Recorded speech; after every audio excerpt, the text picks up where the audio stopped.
Ladies and gentlemen, welcome back to our International Grand Round. Very pleased today to have another guest from Montreal, Professor Martin Desrosiers. Good morning, Martin. Good morning. Nice to be with you.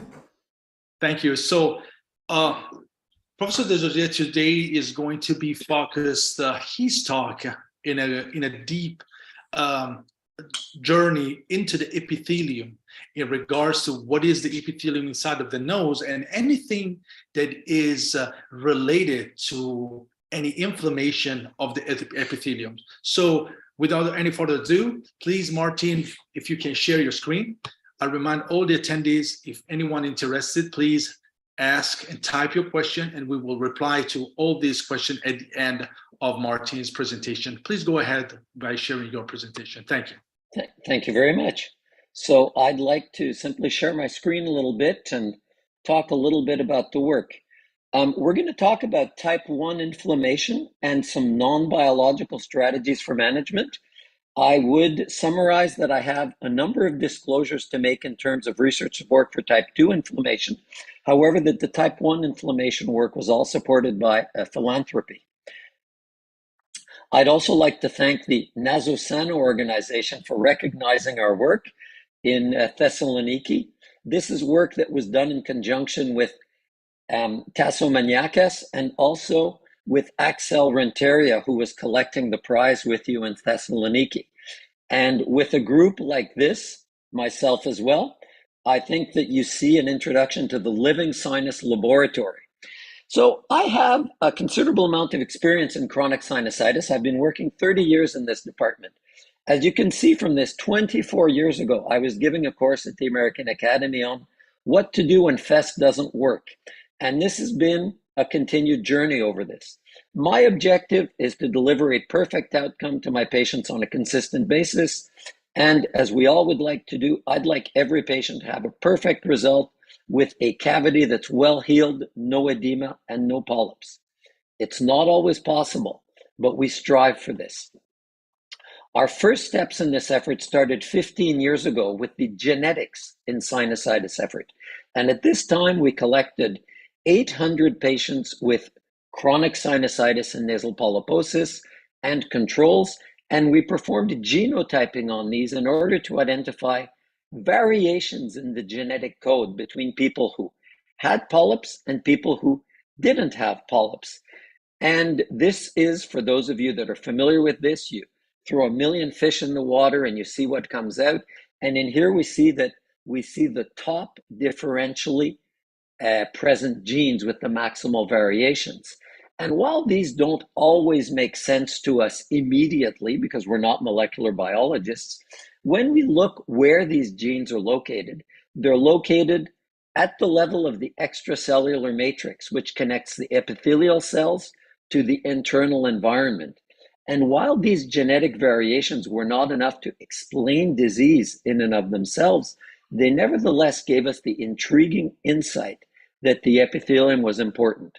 So the epithelium is very important. It is not just a sterile barrier between the inside and the outside, but it's actually a dynamic interface that allows the body to interpret and act upon external events and aggressions and to mount coordinated responses. And what's extremely interesting is that we can model this in a laboratory using air-liquid interface cultures. So we take biopsies from patients and we raise them under special conditions where they begin to look like little mini sinus organoids that are differentiated into the different structures of the epithelium with basal cells that serve for the generation, mature epithelial cells, and granular cells, which resemble a mini sinus, which is free of interfering influences such as white blood cells or bacteria. This lends itself well to experimental manipulation. We can add pathogens. We can verify the functional status by seeing how it repairs after wounding, or we can add white blood cell. And interestingly, we profile responses to look at the entire activity of the cell using transcriptomic and artificial intelligence to profile the results. This summarizes air-liquid interface cell culture, which is done by my colleague Emmanuel Bracchiero and a group of master students. Biopsies are taken, raised to confluence, and then slowly raised in an air-liquid interface to where the differentiated cells appear and can be looked at. The wounding we speak about is these are scratched using a pipette tip in a standardized method, and then we observe the closure, the rate of closure, losing videoscopy. Transcriptomics is the wave of the future, the big data, and what we do is use gene expression chips or now sequencing of the entire RNA content to evaluate the changes in 45,000 genes or gene transcripts simultaneously, evaluating whether the experimental manipulation or the comparison involves genes that are more active or less active. And one of the exciting advances in this is that we regroup the genes now based on cellular pathways, adding to our intelligence using this artificial intelligence. And we're going to show a lot of examples of this. So what have we found? Well, rapidly, epithelium is a good target because epithelium is defective in chronic sinusitis. First of all, we see this epithelium repairs poorly. We see that the control rate, the speed of repair of epithelium in control population is rapid. In chronic sinusitis, it's slower. And if we add Staphylococcus aureus, it slows even more. So we understand that there's a dysfunction in epithelium. We also understand that epithelium is not all the same.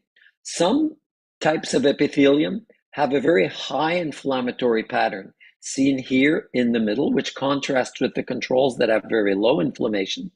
And we see that this high inflammation is of a type 1 environment. As well, this is associated with a profoundly subdued or almost interruption of epithelial activity, suggesting that these cells are inflamed and repair poorly. There's another group which is more intermediate between these two, which has some inflammation and some cellular dysfunction. What's interesting is that if we take these epitheliums that are raised in the laboratory and we go back and look at biopsies that were taken from the sinuses at the time of surgery at the same time that the epithelium was obtained, we can see that the epithelial endotype will predict what we see in terms of inflammation. So this shows eosinophils and neutrophils rapidly. And if we look at neutrophils, for example, we can see that neutrophils appear somewhat higher in CRS without nasal polyps. But if we look at the epithelial endotype, we see that it's more this highly inflamed group that attracts neutrophils, while the other group has more of a resemblance to control tissue. So it's neutrophilia that characterizes this group. And interestingly enough, eosinophilia, while eosinophilia is strongly pronounced in nasal polyps, eosinophilia is evenly distributed between both groups, where our high inflammation group can still have a high level of eosinophilia. So this is suggesting that beyond type 2, we need to think about type 1 as well. And I would argue that we've spent a lot of time recently talking about type 2 inflammation with the key cytokines IL-4, IL-13, but type 2 is really an unusual inflammation that we still don't understand where it's playing a role. And this defense against Hellman's role isn't easy to understand. Where is type 1 and type 3 are defenses that are directed specifically at pathogens, intracellular, and in the case of type 3, extracellular, bacteria and viruses, and that these are much more likely candidates for the pathogen-host struggle that we attribute to chronic sinusitis. And if we look at this, well, we see this, the type 1 is associated with epithelial shedding, whereas this helminthic version is more associated with fibrosis and excessive repair of the epithelium. So we've used our modeling to try and explore this. So could type 1 inflammation render epithelium dysfunctional? So we took normal epithelium and added TNF, which is a prototypical type 1 cytokine, to these cell cultures. And what we saw is that this didn't kill the cells, but it brought about a robust type 1 response that we can see with gene profiling. And accompanying this increase in type 1, we got a similar finding to what we observed in vitro, is that all of our cellular activity, the cellular differentiation and proliferation, simply came to a stop in G1 paralysis, suggesting that we had a cell that was senescent. So this led us to understand that we had an unusual target in here, and we began to understand that it wasn't only type 1, but that it was type 2 that was involved. So we thought, well, this is great in terms of cells, but what happens in times of surgery? So we started to look using these tools, moving in a translational fashion from the in vitro to an in vivo setting with real patients, doing gene brushing. So here you see the summary of the experiments that were recognized by the Nazosano group, where we treated high-risk patients who were undergoing surgery in a sequential fashion with a standardized surgery, which is a small hole surgery, but complete, continued budesonide afterwards. And the 50% of patients who did not have a perfect outcome afterwards, we kept for a second clinical trial. First, we needed to understand what happens when surgery works well and what happens when surgery doesn't work well. So at the same time that we collected symptoms and did endoscopies, we collected endoscopic brushings where we performed gene expression analysis. And this shows the difference between someone who responds to surgery and doesn't respond to surgery. 4 months later, if we look at the individual genes, we see that there's an intriguing microRNA, but generally we see that the non-responders seen here in green are in light blue, are more associated with this high type 1 inflammation, supporting what we'd seen. And seen in terms of pathway, this is, if we compare responders versus non-responders, responders have lower type 1 and better repair. Non-responders have poor repair and poor barrier function. I'll leave that go. So that in summary, what we saw is that failures of endoscopic sinus surgery implicated an upregulation of the type 1 inflammation we described and the associated epithelial dysfunction, which is associated, as you've previously seen, with the persistence of Staphylococcus aureus. So this suggested we'd need to target type 1 disease. So how do you target type 1 disease? This is not something that's out there. There are biologics that are used to target type 1 disease and Crohn's or inflammatory arthritis disease, but we haven't looked at these in chronic sinusitis. And for the moment, we don't have a biologic as such. But azithromycin is a small molecule, which is known as an antibiotic, which is safe, which has multiple pleiotropic properties, which might be beneficial. And it's been suggested it could play a role as an anti-inflammatory. It's been used in cystic fibrosis, lung disease. Our use in chronic sinusitis has been a little controversial, but I'll hopefully show you some better explanations. So first of all, in our epithelial cell model, we see that when we add azithromycin to our cells, we can reduce the level of IL-6. So we do have an anti-inflammatory activity of this. We also have an effect upon wounding. Normal and artificially aggravated wounding by adding Staphylococcus aureus are repaired with the addition of azithromycin, and this is even stronger when you add the azithromycin prior to injury. So given the anti-inflammatory pro-repair effect, we believed it would work. Beyond this, this was supported from work that was published by Dr. Renteria, my colleague, is that in vitro work suggested not only we have the reduction in IL-6, but that we get the modulation of type 1 inflammation and this restoration that we saw with scratching. So this led us to perform the second part of our trial, which is azithromycin for T1 high. So here the patients that failed ESS that were T1 rich were treated with azithromycin or with placebo, and then their brushings were varied with this. Sorry, here we go. So here we see the portion of the trial where we're looking at the azithromycin only. So when we look at the azithromycin, we see that the patients who'd failed had high T1, so we're treating a high T1 group. Sorry for that. too many slides. I want to get through them. So when we look at the patients treated with azithromycin in a similar fashion to what we just saw, after 4 months of treatment, what are the differences? Well, differences can be seen in terms of the individual genes, and I've selected them here. We see a lower expression of genes that are associated with type 1 response in the patients that are treated with azithromycin, as opposed to those that were treated with placebo. Interestingly, we see that the patients that were not treated with azithromycin have a higher level of expression of a type 2 marker, postin, as well. But the overall pattern is tricky to interpret. So when we look at the pathway analysis, we understand that the difference is mainly at the level of these pathways and secondary to reinforcement of the barrier, because we see a restoration of the epithelial cell cycle and an increase in the epithelial progenitors, suggesting that the pro-proliferative anti-inflammatory effect that we saw in vitro is also present in vivo. This was a very exciting moment. So this will suggest for us that for azithromycin, what we're seeing is success is assured through enhanced epithelial regeneration and renewal and a reduction of type 1 inflammation. And this corresponds to what we see with chronic sinusitis.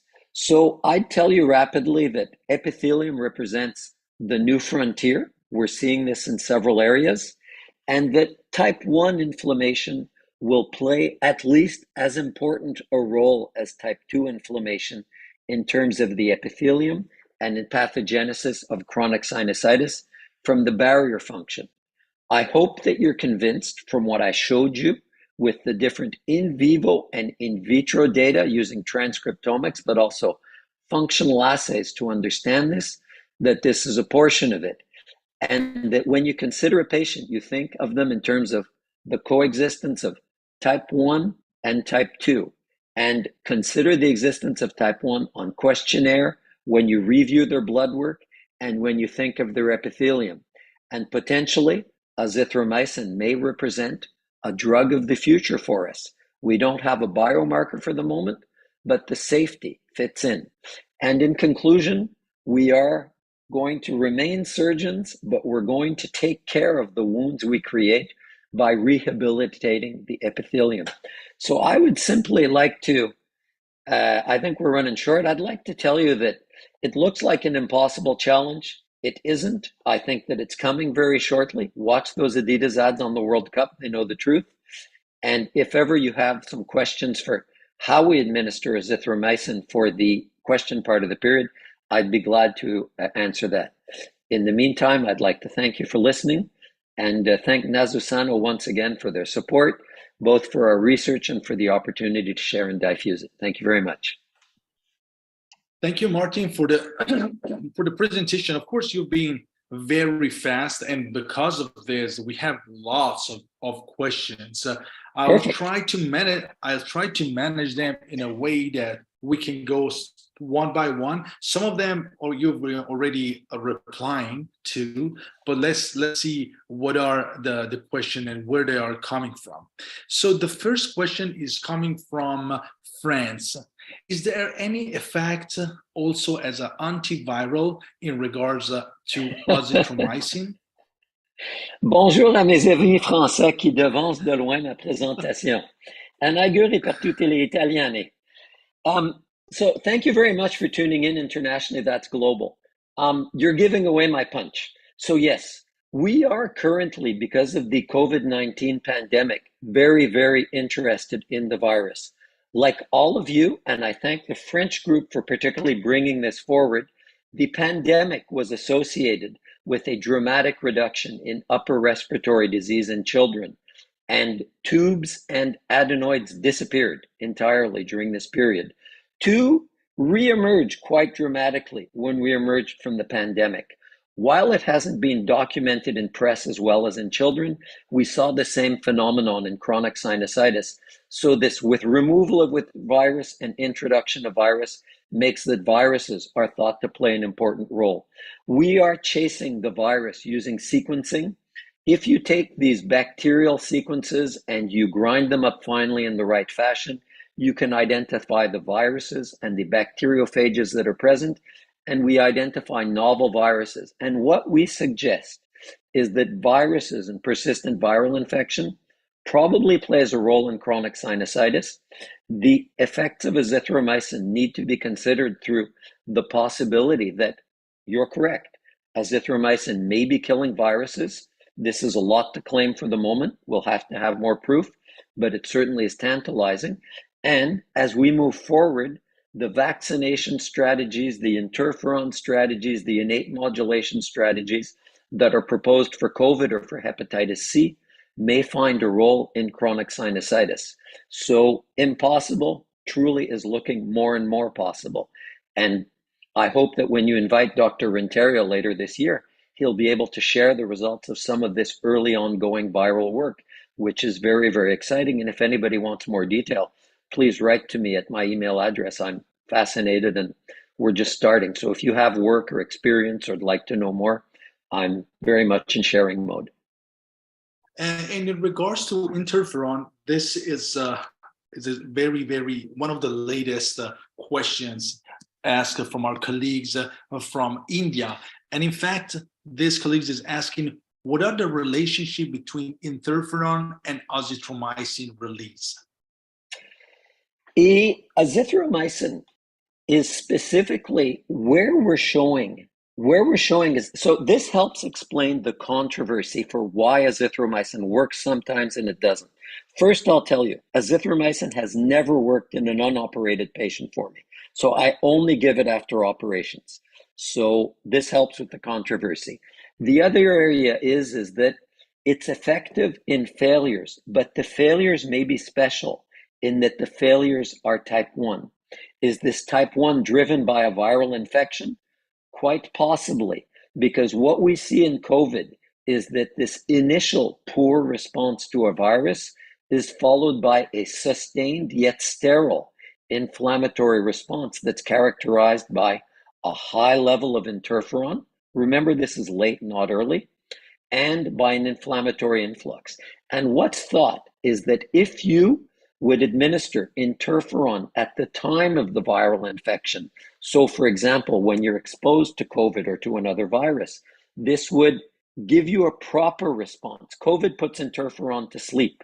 So if you trick COVID by administering interferon or anything that stimulates interferon release, like a toll-like receptor agonist or even a probiotic, I will tell you, you could stimulate interferon release and clear the disease at an early phase, and then you'd have a coordinated response which would resolve, as opposed to turning into a dysfunctional response, which is an attempt by the body to clear the infection, but it's entirely inappropriate and it's hard on the host because of the interferon. So we show that the azithromycin specifically reduces interferon A and interferon G, I believe, interferon gamma, so that we are reducing interferon gamma with azithromycin, but in a unique situation. But if you have patients in early disease or patients with pure type 2 disease, that might be a situation where you'd like to stimulate type 1 to try and clear everything out. And that's why it would be interesting to have a marker. I really do agree with this, and I would like to go deep with this with one of my opinion. The reason why interferon inhibitor was used somehow for COVID-19 was somehow, as you said, to try to establish a Th1 pathway instead of the production of those antibodies, and somehow this rapid response from our immune system will generate, of course, a predisposition or predispose the generation of Th1 pathway instead of Th2. And this is my question for you. In terms of this relationship between Th1 and Th2, would you suggest somehow to have a more reliable or sustained Th1 production or immune response instead of a Th2? And somehow this antibody production wouldn't be somehow the generation or the failure to have an immune response or an active response?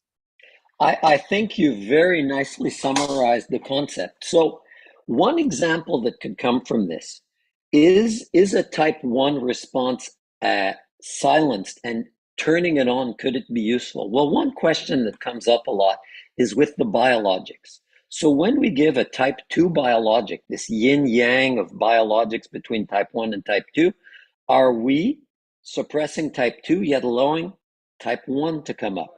And this would be interesting if you think about immunotherapy for lung cancer or melanoma, where you give a checkpoint inhibitor, which simply releases the immune system to do its job. And then, if anybody's had a relative treated with a checkpoint inhibitor, it's incredible. There's no toxicity and they get better.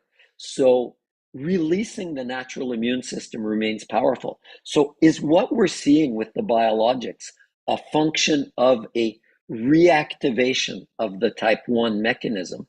And could we harness this, combining it with surgery or combining it in an effective way with long-term fashion? Could we get better control on the inflammation and get disease resolution as opposed to long-term treatment? And this is really where we play with it. One classic example is we give biologics at the time of surgery as part of a clinical trial. Patients appear a little bit more inflamed during surgery, and it's a little trickier, but the patients heal so much better. So a little type 1 inflammation might be desirable. And following surgery, you increase your type 1 inflammation a little bit, just to a moderate level, just not too high. So it suggests that we're not in the sweet spot in CRS. We're just too low.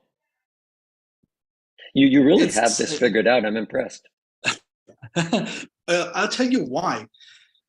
Our research, I'm not sure if you're aware of the fact that we currently, since the beginning of the pandemic, following up our patients, I have a clinical trial in this, and what we've seen was actually following up our patients and seeing this immune response after COVID-19, and we divided our patients in 3 different categories between mild disease patients to moderate and severe, and we found out that those severely affected patients, not on steroids, were developing higher antibodies. So everyone were excited. So you see, we have a lot of antibodies. And I will tell them, well, what if this was a failure of the immune system? What if the antibody production was actually the failure of your Th1 response, and that's why you develop so much antibodies? So those antibodies somehow will not be those positive antibodies. What we do need actually is a lesser count of antibodies and a higher immune Th1 response, or natural killer cells, or whatever it is. So thank you. This is a great also opportunity for me to have some confirmation. And let's go with the other question from Brazil. Is there any association and interactions between interleukins released in Th2 and Th1 pathways? Obrigado, and I wish I knew who was asking the question. So yes, absolutely. So if you look at type 2 inflammation is presented in terms of infection with helminths, parasites. And in helminthic infection, the disease model is that type 1 inflammation interacts with type 2 inflammation to rid it of the pathogen. Type 2 wraps the pathogen in fibrosis. Type 1 attacks the pathogen directly with neutrophils and other standard things. And this is early in the innate, prior to it being the adaptive response. So that seeing both facets together is what you'd expect. And it makes sense, because if your body has 2 pillars to attack infections, and infections could potentially kill you, you'd imagine that your body would deploy all of its effective strategies immediately to save you. So seeing a combined response is usual. And I would argue that seeing just an isolated type 2 response, like we see in some AERD patients, is more completely unusual and bizarre. And that's more what we have to think about. So that's why we implicate the viruses. We think that in type 2, the viruses have silenced the type 1 component to such a point, or bacteria as well, or your favorite pathogen, but that the immune system has been silenced, leaving only the type 2. And the type 2 is doing what it can to defend it, but the type 2 just makes thick mucus and fibrosis and this simply isn't a complete response. We really need the type 1. So adding the type 1 with this would be useful. And I understand we've been talking about too much type 1, and it's clear that the too much type 1 patients represent one end of the disease spectrum, the type 2 another one, and then the middle ground where we work with most patients. But still, understanding the extremes helps you understand the balance in each individual case. Another question from Egypt. What are the long-term side effects of azithromycin usage?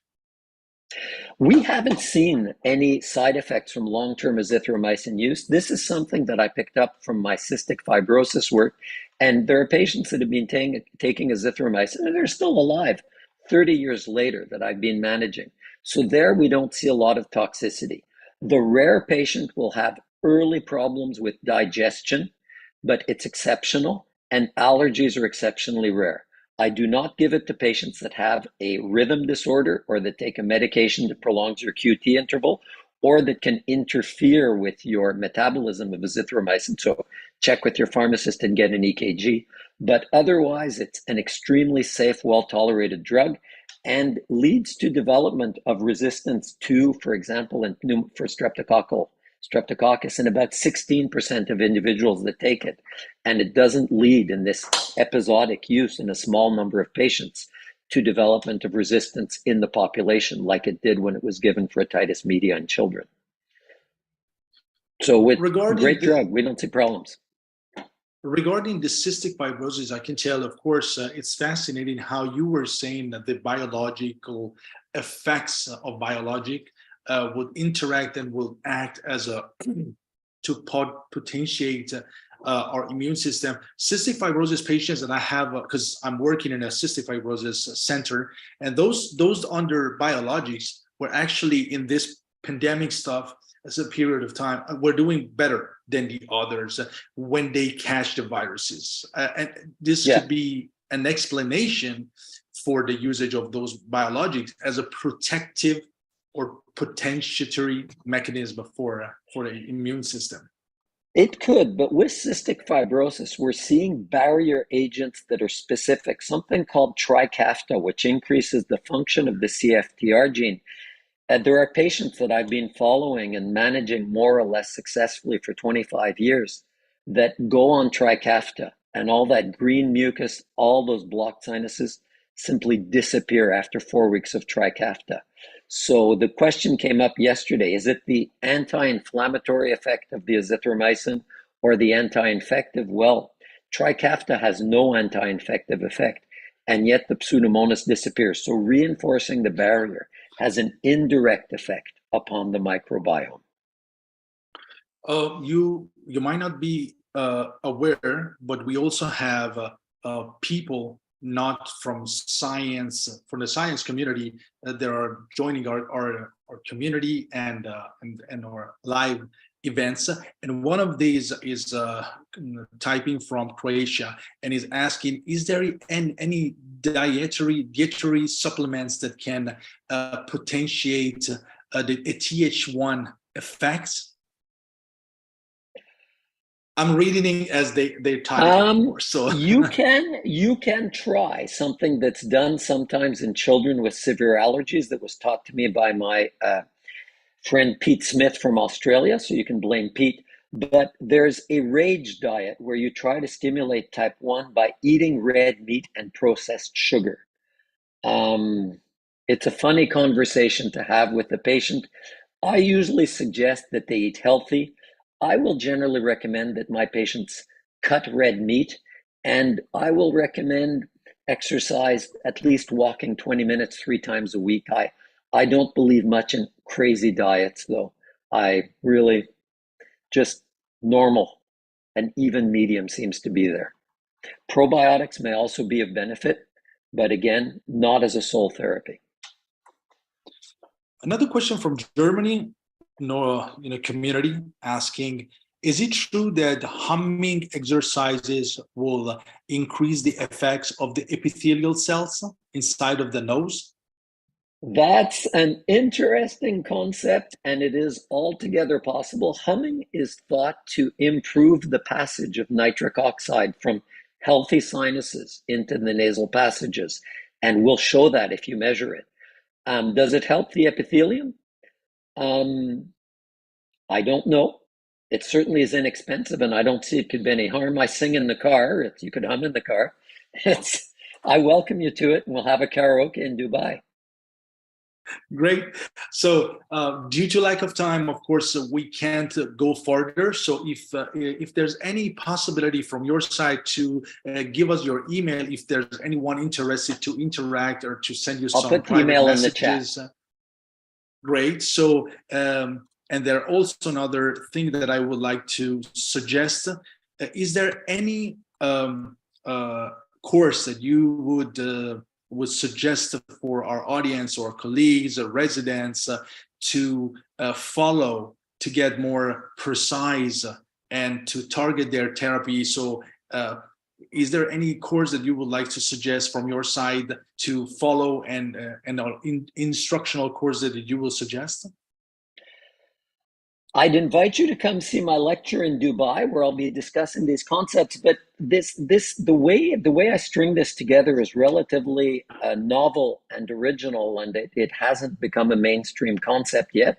I think it integrates well with everything else. But for the meantime, there's a few publications. We have a lot coming out. I'd suggest you to follow that in the literature, because in terms of seeing this in a course or a lecture, otherwise it's hopefully the future, but for the moment, I don't really see that. We do have Canadian guidelines on use of biologics that are revised, that are coming out in January, that hopefully you'll find offer real life administration. But the stuff with azithromycin, unfortunately, you're hearing it today. I'll be glad to answer questions, but it's not something that's part of a course, unfortunately. Great. So thank you, Martin, for being with us. The email from Professor Desrosiers is desrosiers_martin@hotmail.com. If you have any questions, I think that he would be pleased to answer and reply to your emails. I will take the opportunity to remind you of the upcoming meeting, which is going to be December 14th with Nicholas Rowan from the Johns Hopkins University, which is going to talk about what the nose knows, the relationship between olfaction and friability. Thank you, Martin, for being with us, and I really hope to see you in Dubai next January. Grazie mille, alla prossima.